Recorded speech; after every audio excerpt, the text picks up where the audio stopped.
आज पुणी बहुत खसला सुना दर जदि आपण मैंने सुना किणा चाहूबे तेज आपण बड़ खुशी खबर उभय 22 कैरेट 24 कैरेट दाम में ह्रास देखा मिली तेज आसतु जाना नुआ दर केते रही जदि आपण मैंने किणा चाहूबे से टଙ୍କା किपारे भिडियो जाना ता पूर्व भिडियो को लाइक करूँ सब्सक्राइब करना एवं सब्सक्राइब कर पाखर घंटी चिन्ह को दबाई दिंतु तेज आम राजधानी भुवनेश्वर अर्थात ओडिशा दर में आज सुना 10 ग्राम प्रति 1800 टଙ୍କା ह्रास देखा मिली तेज शुद्ध सुना 24 कैरेट दाम में 10 ग्राम प्रति 76,280 टଙ୍କା रही बेले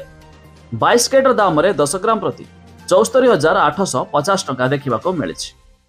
सेहीपरि MCX अर्थात मुंबई मल्टी कमोडिटी एक्सचेंज रे आज भी सुना दाम में 10 ग्राम प्रति 2200 टଙ୍କା ह्रास देखा मिली तेज शुद्ध सुना 24 कैरेट दाम में 10 ग्राम प्रति 78,680 टଙ୍କା रही बेले 22 कैरेट दाम में 10 ग्राम प्रति 75,450 टଙ୍କା देखा मिली आ छड़ा दिल्ली सरफा बजार में आज भी सुना दाम में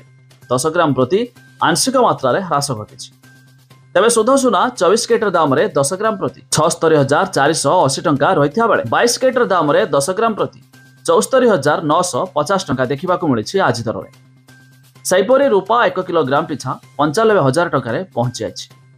तेज जहाँकि जदि आपण मैंने उभय सुना और रूपा किणा प्लान करुवे तेज यही दर दे आपण मैंने किपारे तेज आपण मैंने केउ जिलू भिडियो देखुंत निहाती कमेंट कर जणाइबे।